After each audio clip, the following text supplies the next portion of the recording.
तरफ प्रदेश के मुखिया योगी आदित्यनाथ ये कहते हैं कि संविदा और आउटसोर्सिंग के कर्मचारियों को किसी भी प्रकार की समस्या का सामना नहीं करना पड़ेगा, क्योंकि उनके लिए नियमावली बनाई जाएगी और उनकी हर एक समस्या का समाधान किया जाएगा। लेकिन दूसरी तरफ धरातल पे स्थिति कुछ और ही देखने को मिलती है। यहाँ अधिकारियों की हिला हवाली की वजह से कर्मचारियों को बहुत सारी समस्याओं का सामना करना पड़ता है और ऐसे में देखने को मिला कि उत्तर प्रदेश में स्वास्थ्य विभाग से फार्मासिस्ट संवर्ग के कर्मचारी लंबे समय से अपनी मांगों को लेकर सरकार को अवगत करा रहे हैं। न जाने कितनी बार ज्ञापन पत्र सौंपा, लेकिन फिर भी अधिकारी इस पर बिल्कुल भी ध्यान नहीं दे रहे हैं। बिल्कुल भी इन सारी चीजों पे ध्यान नहीं दिया जा रहा है, जिससे कहीं ना कहीं इन कर्मचारियों के अंदर रोष देखने को मिला, जिस वजह से इन कर्मचारियों ने रणनीति बनाई कि धरना प्रदर्शन किया जाएगा, जिसमें देखा गया कि पहले एक दिवसीय धरना प्रदर्शन हुआ, उसके बाद 22 से 25 दिसंबर तक ज्ञापन पत्र सौंपा गया विधायकों को, मंत्रियों को, और उसके बाद अब 3 जनवरी को एक विशाल धरना प्रदर्शन इन कर्मचारियों के द्वारा किया जाएगा, जिसमें भारी संख्या में कर्मचारी शामिल होने वाले हैं। और अगर तब भी समस्याओं का समाधान नहीं किया गया तो 31 जनवरी को एक बहुत बड़ा धरना प्रदर्शन इनके द्वारा किया जाएगा। इन सारी समस्याओं के विषय में जानकारी देते हुए प्रदेश अध्यक्ष संदीप बडोला ने क्या कुछ कहा, आप भी सुनिए। संदीप जी, आपका हमारे चैनल अटल टीवी पे बहुत बहुत स्वागत है। संदीप जी, जैसा कि आप लोगों के द्वारा प्रदर्शन किया गया था फार्मासिस्ट के जो कर्मचारी उनकी समस्याओं के हल के लिए, इसी के साथ आप लोगों ने एक 3 दिवसीय कार्यक्रम रखा था जिसमें आप विधायकों को ज्ञापन देने वाले थे, तो क्या कुछ हुआ उस कार्यक्रम का? किस तरह से ये कार्यक्रम हुआ है? क्या इसका कोई फल निकलकर सामने आया है अभी? ये देखिए, हमारा जो संगठन का आंदोलन का कार्यक्रम था, इस कार्यक्रम में हमने पहले चरण में 20 दिसंबर को इस पूरे प्रदेश के प्रत्येक जनपद में एक दिवसीय धरना देकर जी चिकित्सा अधिकारी के माध्यम से माननीय मुख्यमंत्री को अपनी मांगों का ज्ञापन भिजवाया जी। उसके बाद दूसरे चरण में हमने 22 दिसंबर से लेकर 25 दिसंबर तक इस प्रदेश के प्रत्येक जनपद में विधायकों और सांसदों के माध्यम से माननीय मुख्यमंत्री जी को ज्ञापन भिजवाने का, मांगों का ज्ञापन भिजवाने का काम किया जी। अपनी आवाज को माननीय मुख्यमंत्री तक पहुंचाने का काम किया, सरकार का ध्यान आकर्षित करने का काम किया जी। और मैं समझता हूं कि कम से कम 300 विधायक और सांसदों ने जी, पूरे प्रदेश के 300 सांसद और विधायकों ने फार्मासिस्टों की मांगों को पूरा करने की अपील माननीय मुख्यमंत्री से की है, अनुरोध माननीय मुख्यमंत्री से किया है जी। अब देखना है कि माननीय मुख्यमंत्री जी हमारी मांगों के प्रति क्या निर्णय लेते हैं, क्या अधिकारी को निर्णय लेते हैं, क्योंकि हमने पहले भी कहा जी, मैंने पहले भी कहा था कि वर्तमान में जो स्थिति पैदा हुई है वो स्थिति सरकार के निर्देशों के बाद भी शासन और महानिदेशालय में बैठे अधिकारियों ने जो वार्ताएं नहीं की, पिछले लंबे समय से संगठन से बात करके समस्याओं का निराकरण कराने का प्रयास नहीं किया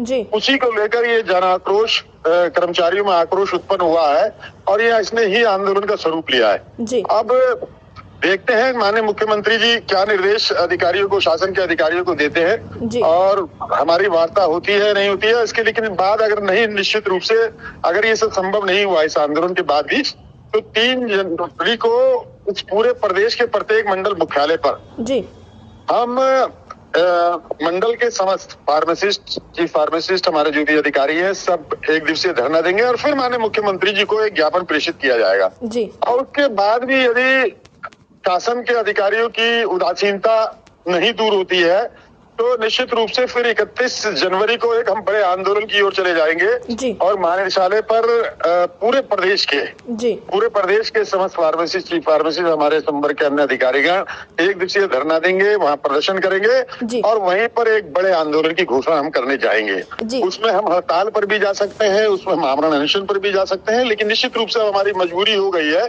कि लगातार सरकार के निर्देशों के बाद भी, लगातार हमारे अनुरोध के बाद भी शासन में बैठे अधिकारी, में बैठे अधिकारी मांगों पर संज्ञान नहीं ले रहे हैं।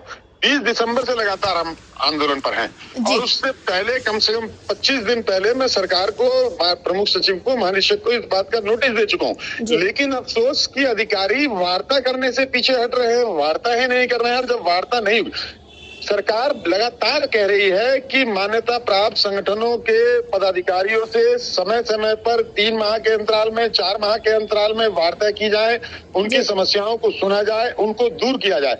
तो ये तो सीधा सीधा सरकार के और माननीय मुख्यमंत्री जी के निर्देशों की अवहेलना शासन में और महानिदेशालय में बैठे अधिकारी कर रहे हैं, तो सरकार की छवि खराब करने का भी काम कर रहे हैं और निश्चित रूप से सरकार के प्रति कर्मचारियों में आक्रोश उत्पन्न हो रहा है, सरकार की छवि खराब हो रही है। तो वैसे भी सरकार को चाहिए कि ऐसे अधिकारी को चिन्हित किया जाए और उनके खिलाफ कार्रवाई की जाए जी। तो मेरा पुनः माननीय मुख्यमंत्री से अनुरोध है, माननीय स्वास्थ्य मंत्री से अनुरोध है के अधिकारियों को निर्देशित किया जाए, जो हमारी जायज मांगे। और मैंने पहले भी कहा था कि मेरी मांगे जनता से जुड़ी हुई मांगे हैं, जनहित से जुड़ी हुई मांगे हैं। इस पूरे प्रदेश की स्वास्थ्य सेवाओं को इस प्रदेश के ग्रामीण क्षेत्रों तक किस प्रकार पहुंचाया जा सकता है, किस प्रकार स्वास्थ्य सेवाओं को और अधिक विकसित किया जा सकता है, तो जनता से जुड़ी हुई मेरी मांगे हैं और गैर वित्तीय मांगे भी इसमें हैं। तो तमाम मैं समझता हूं कि सरकार को इस ओर ध्यान देना चाहिए, और नहीं तो निश्चित रूप से हम बड़े आंदोलन की ओर जाएंगे। जी, यानी कि संदीप जी, देखा जाए तो जो मुख्यमंत्री योगी आदित्यनाथ ने वादा किया था कि जो संविदा और आउटसोर्सिंग के कर्मचारी हैं उनके लिए नियमावली बनाई जाएगी और उनकी सभी समस्याओं को हल किया जाएगा, उनको किसी भी तरह की कोई भी परेशानी नहीं होगी, लेकिन धरातल पर ऐसा कुछ होता हुआ नजर नहीं आया। निश्चित रूप से बार बार कह रहा हूँ, सरकार आदेश कर रही है, लेकिन उसको धरातल पर पहुँचाने वाले जो अधिकारी हैं वो आंख बंद करके बैठे हुए हैं। उनकी उदासीनता से ही कर्मचारियों में इस प्रकार आक्रोश उत्पन्न हो रहा है। जी, अभी 3 जनवरी को जो आप लोगों का प्रदर्शन है, वो प्रदर्शन कहाँ पे आप लोग करने वाले हैं और इसमें आपके जो साथी कर्मचारी हैं उनका क्या कहना है? प्रदेश के 18 मंडलों में प्रदेश के 18 मंडलों में मंडल हेडक्वार्टर पर उस मंडल के समस्त कर्मचारी, हमारे फार्मेसी संवर्ग के अधिकारी कर्मचारी वहाँ आंदोलन करेंगे, धरना देंगे। और सरकार से देखिए, कर्मचारियों के अंदर आक्रोश है क्योंकि हम ये वो संवर्ग है जो इस प्रदेश की ग्रामीण जनता तक ईमानदारी के साथ स्वास्थ्य सेवाएं उपलब्ध करा रहा है। और मैं दावे के साथ कह सकता हूं कि इस प्रदेश की 80% जो ग्रामीण चिकित्सालय है, चाहे वो पीएचसी हो, उनका पूरा संचालन हमारा फार्मेसी संवर्ग कर रहा है। वहाँ मरीजों को चिकित्सा हो रहा है, हमारा फार्मेसी संवर्ग उपलब्ध करा रहा है। और उसके बाद रात दिन काम करने के बाद अगर हमारी समस्याएं नहीं सुनी जाएंगी तो निश्चित रूप से आक्रोश होगा। और वो सुविधाएं जो सरकार हमको दे रही है, वो सुविधाएं हम तक नहीं पहुंच रही हैं। तो सरकार के शासनादेश है, उन शासनादेशों के विपरीत जाके काम किया जा रहा है। सरकार के जो शासनादेश है उनका अतिक्रमण किया जा रहा है। रोष इसलिए कर्मचारियों में ज्यादा है। जी, 3 तारीख के प्रदर्शन के लिए आप अपने साथियों को क्या संदेश देना चाहेंगे संदीप जी? मैं यही संदेश देना चाहूंगा कि हमने आंदोलन की घोषणा की है अपने साथियों के हित के लिए, अपने जनता के हित के लिए, स्वास्थ्य सेवाओं को मजबूत करने के लिए। तो हमारा सभी साथियों से अनुरोध है कि इस आंदोलन में पूरी ईमानदारी के साथ भागीदारी करें। जिस ईमानदारी के साथ हम अपने सेवाओं को जनता तक पहुंचा रहे हैं, उस ईमानदारी के साथ हमको आंदोलन के लिए हमारे साथी आंदोलन में भागीदारी करें, क्योंकि आंदोलन अब हमारी मजबूरी बन गई है। जी, संदीप जी, अटल टीवी से जुड़ने के लिए धन्यवाद।